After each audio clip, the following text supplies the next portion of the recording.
семинарының тақырыбы топтық жұмыста бағалау әдістері. Сол себепті топтық жұмыс болғандықтан барлығымыз бірінші мына жерге келіп мына платформа арқылы барлығымыз топқа бөлініп алайық.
Бағалау шеберлері, екінші топ әділ бағалаушылар. Біздер үнемі оқушыны ынталандыру үшін бағалаймыз дедік қой, сол үшін біздер әділ болу керек. Ал үшінші топқа біз нәтижені бағалаушылар. Біз үнемі сабақ барысында балаларды бағалаған кезде біз соңында нәтиже арқылы бағаланады. Сол себепті үш топтың да осы бағалаушылардың аттарын қойдым. Бұныңды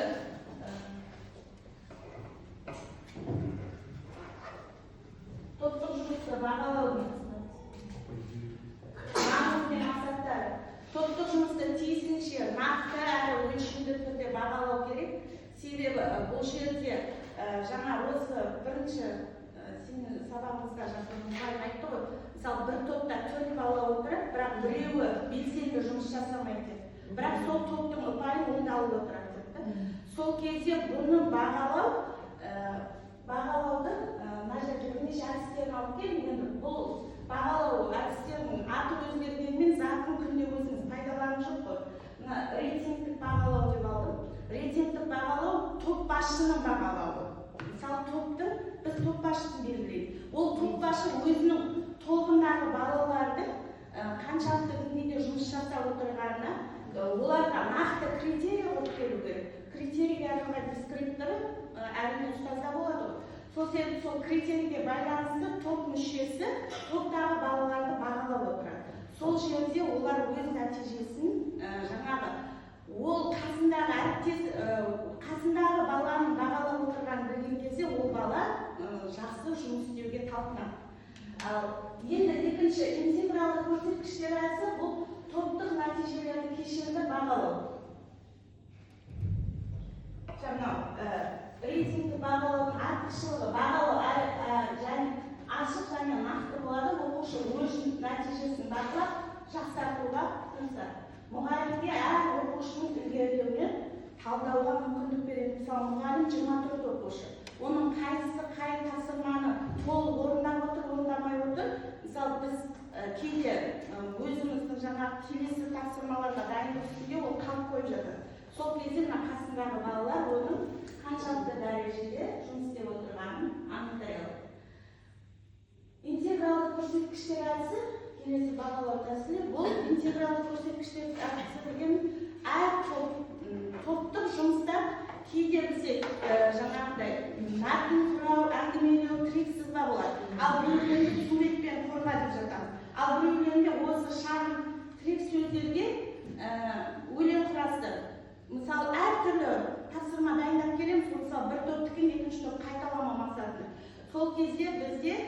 нақты критерийлер құрылған интегралды көрсеткіштер әдісі деп бағалау парағын қайта келген ыңғайлы деп мен өзім қазір осы бойынша жұмыс жасаймын. Келесі осы интегралды көрсеткіштер әдісін бағалау кестесі былай құруға болады. Мысалы, тапсырманың сапасы, оның уақыты орындалуы және сол топтағы 6 баланың немесе 4 баланың бір-бірімен ынтымақтастық деңгейі. Бұл жерде ана кейбір балалар түсіп тастап отырады, ол сен бір білмейсің деп, сол кезде ол да топқа әсер етеді.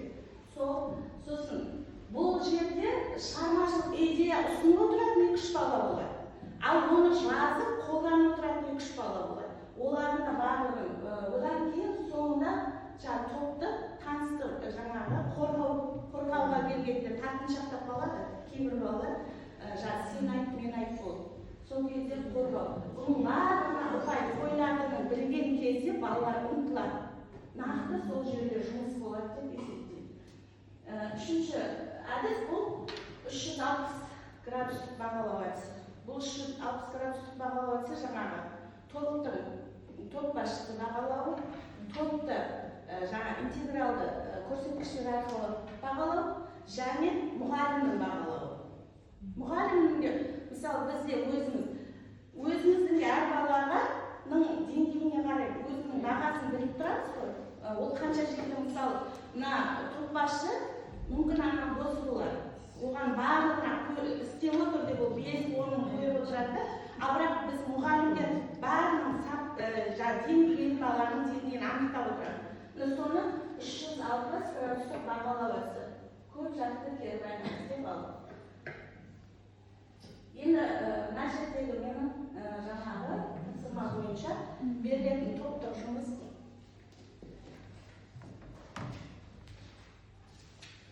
Топтық жұмыста мен мынандай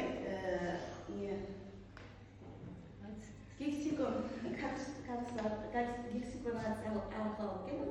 Бұл жерде өлең бар. Сіздер осы өлеңді толықтырып жазасыздар да, және соны тірек сызбамен немесе басқа бір ақын жазушының өлеңіне ұйқастырып орындайсыздар. Сіздер де сондай бір ақын жазушының өлеңі осыны толықтырасыздар. Сол жерде одан кейін осыған сіздер бейнелеу өнер арқылы шығармашылық қосып сурет салу арқылы олар қорғасаңыздар.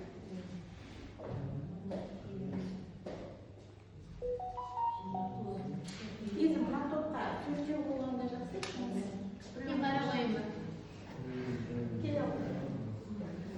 Сіздер нәтижені бағалаушысыздар. Сіздер енді сіздер мына топтың қай топтың жұмысы қалай бөлінеді, қазір қалай таныстырады. Сіздер негізі бәріңіздікі бір шығу керек. Мысалы, егер сіздерді сурет салу арқылы көрсетіп жатса,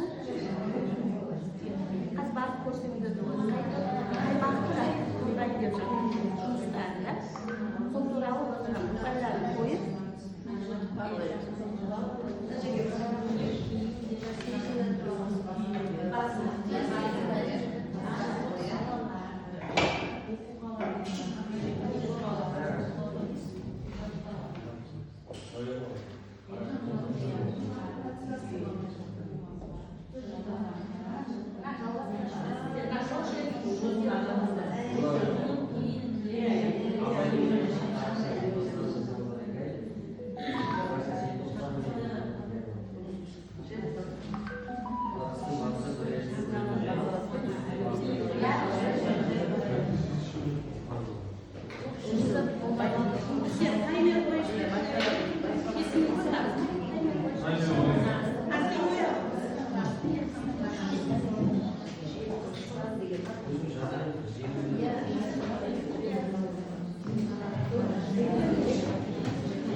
балалар оқуға барып, жаққа қарап, жуынып, киініңдер, шапшаңырақ.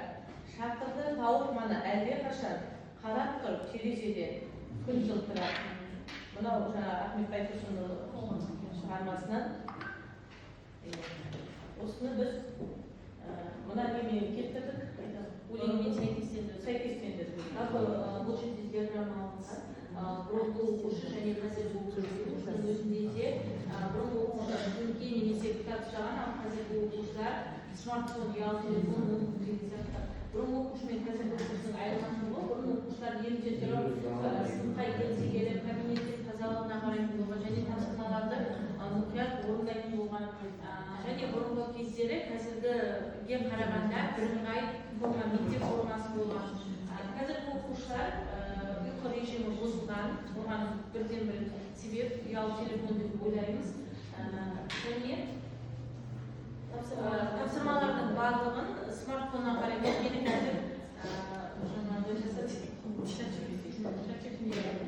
кейде берген үй тапсырмасы сыныпқа келіп, сыныптастарынан үшін қарайтын оқушылар да бар, соған тазалықты сақтамайды және мектеп формасын сақтамайды. Екі формамен жүретін оқушылар бұл формасы сақталмайды. Сыныптағы тазалықты да және кейбір оқушылар өзінің қылығын сақтамайтын оқушылар бар. Қазіргі оқушылармен бұрынғы оқушылардан айырмашылығы осында.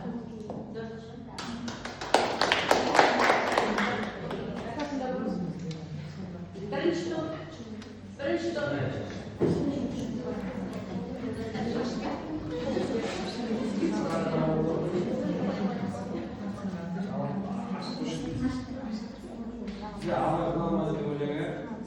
Қараша желтоқсан мен соңғы 2 ай қыстың басын бір өтер, бірі ерте біреуі жай. Ерте барсам жерімді жеп қоям деп ықтырма мен өзерде отырар бай. Сөз бар.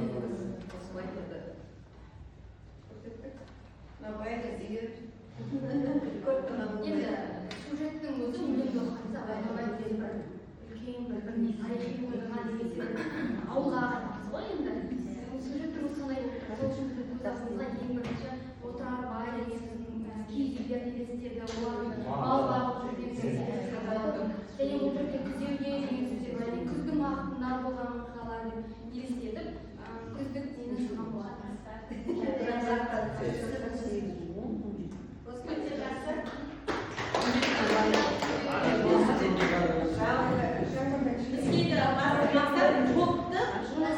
Бағалау ғой. Сол себепті біз ендігі сөзді нәтижені бағалаушыларға берейік. Екі топтың бағалаушылары.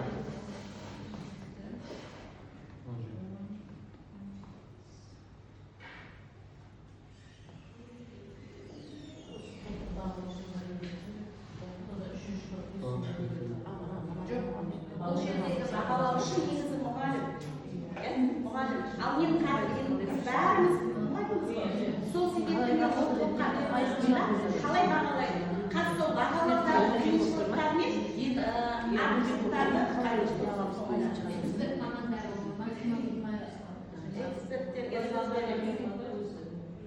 жалпы негізі бұл бағалаушылардың сен өзіміз дайындап алып, сол біз қаламызға ыңғайлап дайындап алып, өзіміз алып келсек, сонда баланың жаңағы деңгейін сол топтың қанша ұпайға біз топты бағаламайды дейміз де үнемі өте жақсы. Ой, мына бірінші топтың тапсырмасы өте жақсы орындады, екінші топ жақсы орындады дей береміз ғой. Бірақ сол жақсының артында көлеңкеде қалатын балалар бар. Қимылдамай, жаңағы мен айтсам да, айтпасам да бәрібір ол топтікі жақсы болып есептеледі дегенге жатып қалды балалар мида. Міне соны деңгейін анықтау үшін жаңағыдай ұпаймен, нақты ұпаймен әрқайсысына, мысалы, ынтымақтас сіздердің қазір отырғандағы бір-бірімен ынтымақтастығыңыз есептеліп жатыр, уақытқа бағынуларыңыз есептеліп жатыр, қорғауларыңыз есептеліп жатыр, жаңа қанша түсті пайдаланғандарыңыз, және ол қағаздың қай бұрышында орналассын. Соның барлығы есептелген кезде ол топтың нақты ұпайы шығады. Және жаңағы топ ішіндегі топ басшының бағалауы да балаларға өте жақсы әсер етеді деп ойлаймын. Сол себепті бірінші топтың ұпайы, екінші топ қалай бағалаймыздар? Бірінші топ себебі болғандықтан бірінші тапсырмасында біз 5 деп бердік, себебі тапсырмаға қарай тапсырманың ұйқастығымен өлең оқып берді. Бірінші топ Уақытты орындауы ол әрине уақытқа бағынған жоқ. Уақыттар шектеу болғасын біз уақытында орындалмағасын 2 балл бердік. Ынтымақтастық деңгейі жан-жағына қарап отырсақ, мына топқа қарағанда ана топта бір адам кішкене үйлесімге қосылып отырған жоқ. Тек 2 адаммен арасындағы байланысты көрдім да, сосын мен ол топқа 2 деген 3 деген нені бердім. Ынтымақтастық қатты байқалған жоқ десем. Одан кейін шығармашылық идеяға келсек, жақсы дегенді бердім. Себебі идеяның ішінде қатты бір шығарманы ашып көрсете алмадыңыздар, бірақ тұрақталғанда ішінде жаңағы тауды, ағаш бейнеленген көрсетіңіз, бірақ қатты ашылған жоқ ол шығармаңызда. Сондықтан 2 деген жақсы деген ұпайды бердік. Қорғау таныстыруға енді 5 бердік, себебі қорғауда жаңағы суретпен бірге топта соған қарай өлең шумағын айтқан үшін 5 деген ұпайды бердік. Жалпы ұпай саны 17 балл, сапасы 85 берді. Бірінші топ, екінші топ болды. Екінші топты біз бағаладық. Бұл жерде тапсырманың сапасына қарай бірінші 4 ұпай қойдық. Енді неге деген сұрақ болатын шығар бұл жерде. Бұл неге дегенде мына жерде бізге орналасуына қарай жатыр ғой енді. Соған қарай қойдық біздер енді 4 деген ұпайды, жақсы деген ұпайды. Одан кейін жаңағы уақыттың шектелуі асып кетті. 6,5 минуттай болып кетті. Уақытқа бағынған жоқ, оған 2 ұпай қойдық. Кішкене аздап кешіктірді. Одан кейін жаңағы ынтымақтастығы, жаңағы бір-бірімен ұйымшылдығы өте жақсы болды. Ана топқа қарағанда оған 4 ең жоғары нені қойдық, бағаны қойдық. Ал шығармашылық идеяға 3 деген ұпай қойдық. Идеялар өте жақсы. Қазіргі заманауи жаңа нені алған өте жақсы деген. Одан кейін қорғауда бұл жерде мені жақсы деп 4 ұпай қойдық. Себебі 2 әріптесімді суреттер, 2-еуі үндемепті. Сол себептен 4 деген ұпай қойдық. 17 барлық 17 ұпай 85% болып тұр.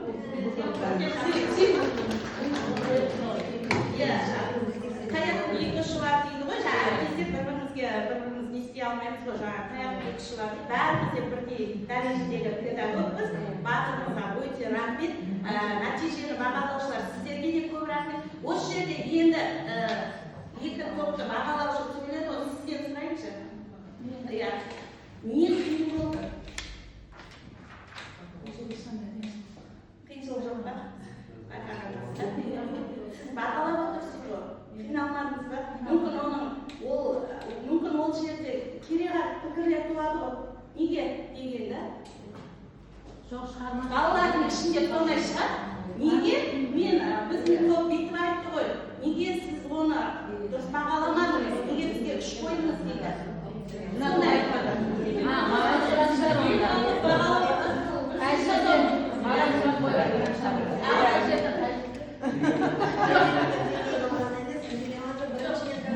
Жоқ, біліп отырып, үндеме қалып деп отырған жоқпын. Сіздің араңызда топтас бірлесіп отырған жоқ. 2 жақтағы әріптестерді бергенде бірлесіп жұмыс жасағаныңызды байқап отырмыз. Сіз сөйлеп отырдыңыз, сосын қарама-қарсыдағы жүріп сөйлесіңіз, бірақ қосылып отырған жоқсыздар.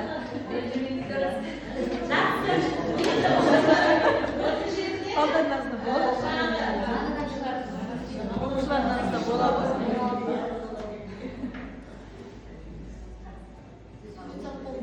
Бағалаудағы қиындықтар мен шешімдер. Бағалауда кездесетін мәселелер. Бірінші, әділ бағалау қиын. Әділ бағалау үшін оған ұсынылған шешімдер. Топ ішінде жеке рөлдерге бөлу.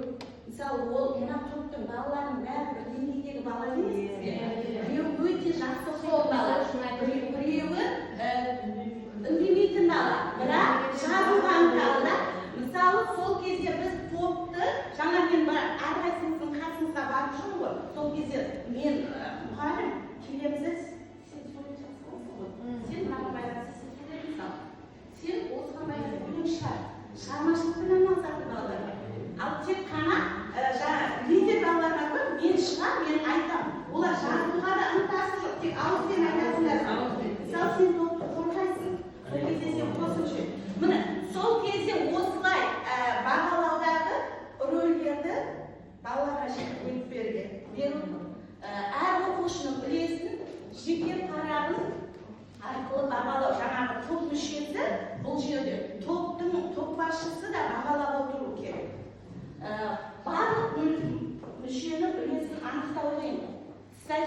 жаңа қосылған жоқ дедіңіз, а бұлар қосылдық деп жатыр. Міне сол анықтау деген иә бізде. Біз қарап отырдық. Ол үшін анықтау үшін қасына барып береді. Сондай бақылау үшін. Мысалы кейде бізде сондай болып қалады. Жаңа айтып жатырмын ғой. Біреуі ананы сұраған кезде анаға барамыз, біз мынау қалып қояды. Ал сол кезде кім көмекші? Бізге топбасшыда да бағалау қарар болу керек. Бірақ оның критерийі басқашалау болу керек. Әр балаға өзін-өзі бағалау әдістеріне қосу. Бұл жерде балалар өзінің жоқ, мен мына жерде мынаны істедім ғой, сіз оны байқамадыңыз деуі мүмкін. Айтылып жатыр ол өзі арамызда болды ғой. Енді топ мүшелерінен қысқаша десек, немесе пікір алу, топбасшыдан пікір алуға болады.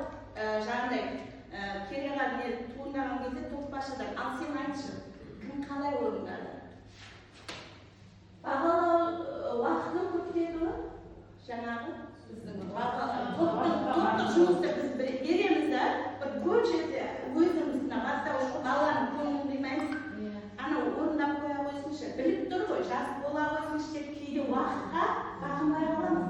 Өзіміз таймер қоймай қаламыз да, сол кезде уақытқа бағынуға, балаларға тез орындауға, біреуі бір тапсырмамен айналысып жатқанда, екінші біреу екінші тапсырманы алып кетуге үйретуіміз керек. Бағалау критерийлерін түсінбеу. Мен сіздерге бағалау критерийлерін бермедім. Бірақ сіздер қалай бұл бағалап жатыр деп ойладыңыздар да жаңа. Мына жердегі бағалау критерийін балаларға бірнеше рет тапсырма беріп, осы критерийлерді беріп тұрса, балалар оған жаттығады. Біз уақытқа бағынбасақ қазір бір алып қаламыз. Дәл уақытында шықса, қорғауда бәріміз шықса, ұпайымыз көбейіп, бәріміз бір ауыз сөйлеуіміз керек қой. Тек бір адам айта дейміз. Мысалы, бір адам айтып шыға салады, бір бала шығады, бір бала қорғап шыға салады да, біз оған да жақсы деген ұпайды қоямыз. Төртеу шықса, оған да жақсы дейміз да, бірақ сол жерде бұны да ескеру керек. Ынтымақтастық деңгейінің төмендеп шулап кетеміз ғой. Топтық жұмыс деген кезде жүгіреміз. Анағыз басқа барамыз ба, кейде топта отырсақ отыра саламыз, қазір ана үш қатар болып отырамыз да, ал енді топқа деген кезде біреу мына басқа, біреу мына басқа ошу, бірінің бірі тыңдамай жатыр. Соған да ұпай қойылады деу керек та балалар. Сонда түсіндірді, сол кезде бағалау ұстазға тұрмайды.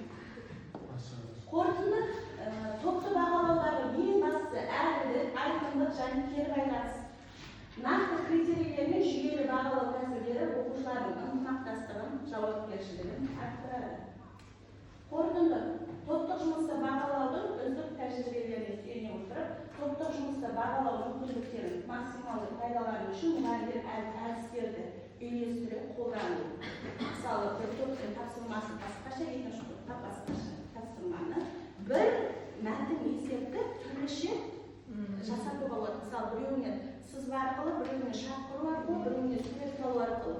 Мысалы, соны үйлестіру мұғалімнің шеберлігіне байланысты. Кешенді мүмкіндіктерін бағалау жүйесі оқушылардың ынтымақтастығын арттырып, мұғалімдердің кәсіби дамуын қамтамасыз етеді.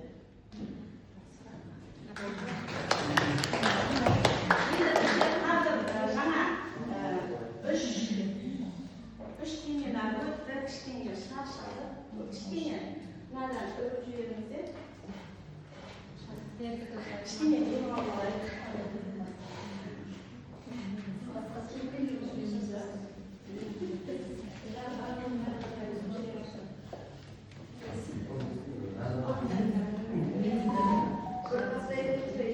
Бір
Kralın yesiyle dağılmış.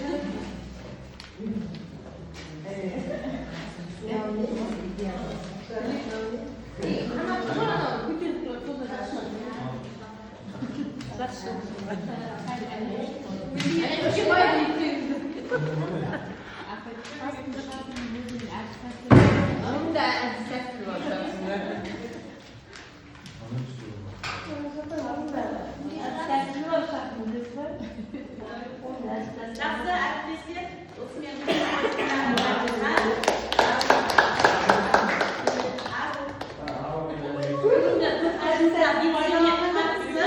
тапсырмаларды орындап керемет көңіл сыйлағандарыңызға сіздерге көп көп рахмет.